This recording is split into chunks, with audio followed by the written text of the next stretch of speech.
नमस्कार मंडळी, आजचा विषय खूपच गंभीर आहे. पौर्णिमा फक्त चंद्र पूर्ण दिसण्यासाठी दिवस नाही, तर हा दिवस असतो ऊर्जा, कर्म, भाग्य आणि देवी संकेताचा दिवस. असं मानलं जातं की या रात्री तुमच्या घरात सकारात्मक आणि नकारात्मक दोन्ही शक्ती सर्वात जास्त सक्रिय असतात. आणि म्हणूनच जर या दिवशी तुमच्याकडून फक्त एक चूक झाली तर धनही घरात सतत भांडण, मानसिक त्रास, नोकरीत अडथळे आणि आयुष्यभरासाठी पश्चाताप. हो, फक्त एक चूक सगळं बदलू शकते. मी आज तुम्हाला सांगणार आहे पौर्णिमेच्या रात्री कोणती ती सर्वात भयंकर चूक आहे, किती टाळली पाहिजे आणि कसा करायचा अचूक उपाय ज्याच्यामुळे लक्ष्मीचा प्रवेश होतो. पण व्हिडिओ शेवटपर्यंत नक्की पहा, कारण शेवटी मी सांगणार आहे एक असा गुप्त उपाय जो फार कमी लोकांना माहीत आहे आणि ज्याने अनेकांचं नशीब बदललेलं आहे. चला तर सुरू करूया. एका छोट्याशा गावात सावित्री नावाची एक महिला राहत होती. अतिशय श्रद्धाळू, दर पौर्णिमेला उपवास, पूजा, देवदीप आणि चंद्रदर्शन ती कधी चुकवत नसे. तिच्या घरात शांती होती, सुख होतं आणि हळूहळू समृद्धीही वाढत होती. पण एक पौर्णिमा तिच्या आयुष्यात काळी रात्र बनून आली.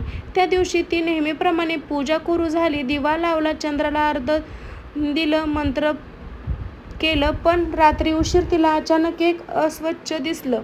तिने विचार केला, उद्या पाहुणे येणार आहेत, आता घर झाडून घेते.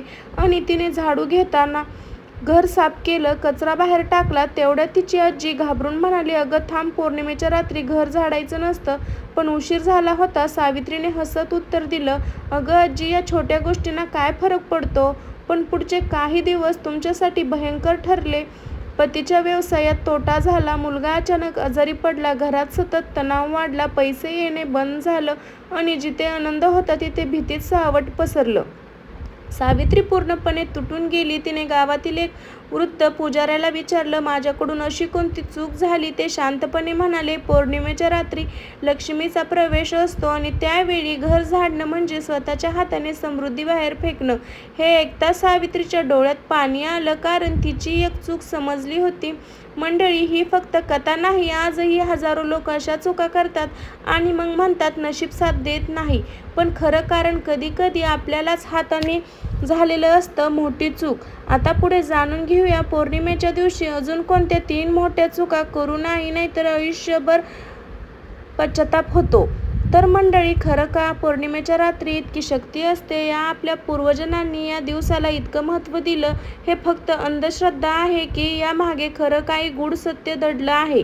चला आज खरं उत्तर जाणून घेऊया. पौर्णिमा म्हणजे चंद्र पौर्णिमाचा असतो. ज्योतिषशास्त्रानुसार चंद्र हा मानाचा कारण मानला जातो. म्हणजे तुमचं मन, तुमच्या भावना, तुमची मानसिक ऊर्जा आणि निर्णय क्षमता हे सर्व चंद्राच्या ऊर्जेशी जोडलेले असतात. म्हणूनच पौर्णिमेच्या दिवशी काही लोकांना जास्त राग येतो, काहींना जास्त चिंता होते, काहींची रात्रभर झोप लागत नाही, काहींना अचानक बेचैनी जाणवते. हे योगायोग नाही, ही चंद्र ऊर्जेची मानसिक हालचाल आहे. याच कारणामुळे ऋषीमुनींनी सांगितलेले पौर्णिमेला मन शांत ठेवा, कारण या दिवशी मानस जे वाढेल ते आयुष्यभर जास्त प्रभाव टाकते. राग धरला, अपशब्द बोलले, दुसऱ्यांना शाप दिला, घरात भांडण केलं तर नकारात्मक ऊर्जा अनेक पटीने वाढते. तर घरात हळूहळू सुख कमी होऊ लागतं. जर तुम्ही देवदीप, मंत्र म्हटले, दान केले, शांत राहिला, कृतज्ञता व्यक्त केली तर सकारात्मक ऊर्जा भाग्याला जाग करते. म्हणूनच पौर्णिमा ही फक्त ऊर्जा कमी करण्यासाठी नाही, तर रात्र नाही, तर स्वतःला बदलण्याची रात्र आहे. तुमच्या विचारांची परीक्षा आणि तुमच्या संयमाची परीक्षा आहे आणि तुमच्या श्रद्धेचीही परीक्षा आहे. आणखी एक गुप्त सत्य, पौर्णिमेच्या रात्री घरातील ऊर्जा सर्वात जास्त संवेदनशील असते. म्हणून तुटलेली वस्तू, घाण, अस्वच्छ, अपशब्द, राग हे सर्व नकारात्मक कंपन तयार करतात. आणि म्हणूनच आपले मोठे लोक म्हणायचे, पौर्णिमेच्या दिवशी घर स्वच्छ ठेवा, मन स्वच्छ ठेवा आणि देवाजवळ बसा. ही फक्त परंपरा नाही, ही ऊर्जेची शस्त्रक्रिया भाषा आहे. आज विज्ञानसुद्धा सांगतं आणि आपलं शरीरही बहुतांश पाण्याने बनवलेलं आहे. म्हणजेच की चंद्राचा परिणाम मनावर आणि अजिबात अशक्य नाही. म्हणून पौर्णिमेला दुर्लक्ष करू नका, कारण कधी कधी आपलं नशीब बदलण्यासाठी फक्त एक योग्य नाही, तर रात्र पुरेशी असते. आणि ती रात्र कदाचित हीच पौर्णिमा असू शकते. पण लोक सर्वात जास्त ज्या चुका करतात त्या इतक्या धोकादायक आहेत की त्या तुमच्या आयुष्यात अडथळ्याचं वादळ निर्माण करू शकतात. आता पुढच्या भागात मी सांगणार आहे त्या सर्व भयंकर चुका ज्या पौर्णिमेच्या दिवशी कधी करू नये. तर मंडळी, आता आपण येतो सर्वात महत्त्वाचा भाग. पौर्णिमा दिवशी लोक नकळत त्या 3 चुका करतात आणि नंतर म्हणतात आमच्या घरात सुख टिकत नाही, पैसा येत नाही, थांबत नाही, सतत अडचणी येतात. पण यामागचं कारण कदाचित हीच चूक असू शकते. चला जाणून घेऊया. ही सर्वात मोठी आणि सर्वात सामान्य चूक आहे. पौर्णिमेच्या रात्री असं मानलं जातं की माता लक्ष्मीचा प्रवास घरात होतो आणि त्यावेळी जर तुम्ही झाडू मारला तर फक्त धूळ नाही तर समृद्धीही बाहेर जाते. म्हणूनच मोठी माणसं म्हणायची रात्री झाडू मारू नये. पौर्णिमा जर अजिबात नाही ही गोष्ट साधी वाटते पण परिणाम खूप मोठा असू शकतो. या दिवशी शब्दांची ऊर्जा अत्यंत प्रभावी असते. तुमचा एक अपशब्द एका व्यक्तीचं मन दीर्घकाळ दुखवू शकतो आणि त्या नकारात्मकतेचा परिणाम तुमच्यावरही परत येतो.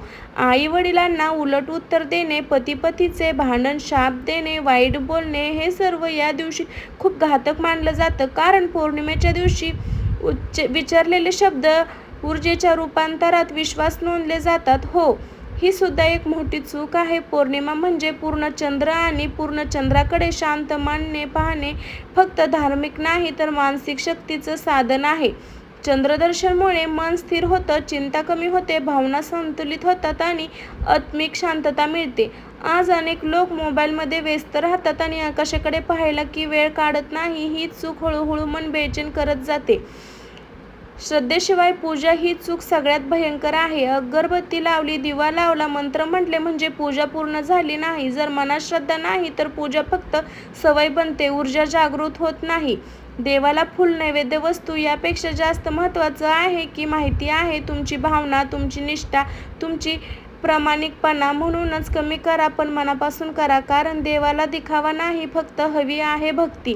आता स्वतःला विचार करा, या 4 पैकी कोणती चूक तुमच्याकडून होत आहे. जर झाली असेल तर घाबरू नका. पुढच्या भागात मी सांगणार आहे एक असं शक्तिशाली उपाय जो या चुका झाल्यानंतर नकारात्मक कमी करू शकतो आणि घरात पुन्हा सुख, शांती आणि समृद्धी आणू शकतो. तो उपाय शेवटपर्यंत नक्की पहा कारण हा भागच तुमचं नशीब बदलू शकतो. जर तुमच्याकडून पौर्णिमेच्या दिवशी या चुका झाल्या असतील तर घाबरू नका कारण प्रत्येक चुकीचं ईश्वराने एक मार्ग ठेवला असतो. मी तुम्हाला सांगणार आहे असा शक्तिशाली उपाय जो घरातील नकारात्मक ऊर्जा कमी करतो आणि मन शांत करतो आणि अडकलेले नशीब हळूहळू पुन्हा चालू करतो.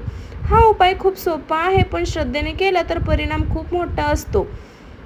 पौर्णिमेच्या रात्री सूर्यास्तानंतर घराच्या मुख्य दरवाजाजवळ एक छोटासा तुपाचा दिवा लावा. देवाघरात नाही, मुख्य प्रवेशद्वाराजवळ. कारण असं मानलं जातं तिथून ऊर्जा घरात प्रवेश करते, तिथे प्रकाश असणं आवश्यक आहे. हा दिवा फक्त प्रकाश नाही तर समृद्धीचं आमंत्रण असतं. दिवा लावताना मनात शांतपणे म्हणा, माझ्या घरात सुख, शांती, आरोग्य आणि समृद्धीचा वास होऊ दे. रात्री पूर्ण चंद्र दिसल्यानंतर एक तांब्यात स्वच्छ पाणी घ्या, त्यात थोडे अक्षत टाका आणि पांढरं फूल ठेवा आणि चंद्राकडे पाहत ते पाणी अर्पण करा. मनात तुमची इच्छा बोला कारण पौर्णिमेच्या रात्री मनातील प्रार्थना अधिक प्रभावी मानली जाते.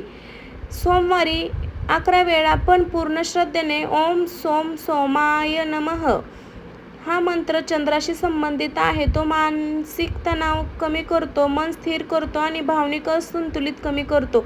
ज्याच्या घरात सतत भांडण होतात त्यांनी हा उपाय नक्की करा. हा सर्वात मोठा उपाय आहे. जर तुमच्याकडून कोणाचं मन दुखवलं असेल तर आई वडील, पती पत्नी, मित्र किंवा स्वतःचं मन, तर पौर्णिमेच्या रात्री मनापासून क्षमा मागा कारण क्षमेच्या सर्वात मोठी शक्ती असते आणि जिथे अहंकार संपतो तिथून भाग्य सुरू होतं. तर मंडळी, कधी कधी आपण मोठे उपाय शोधत राहतो पण ईश्वराला हवी असते फक्त स्वच्छ भावना, शांत मन आणि खरी श्रद्धा.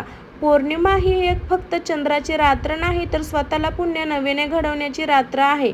आजची रात्र तुमच्या आयुष्यात पॉइंट ठरू शकते. तुम्ही योग्य वेळी योग्य पाऊल उचललं तर आज रात्री तुम्ही हा उपाय करणार का? कमेंटमध्ये नक्की जय पौर्णिमा माता आणि श्री स्वामी समर्थ लिहायला अजिबात विसरू नका. आणि हा व्हिडिओ त्या व्यक्तीला पाठवा ज्याच्या आयुष्यात साध्या अडचणी सुरू आहेत.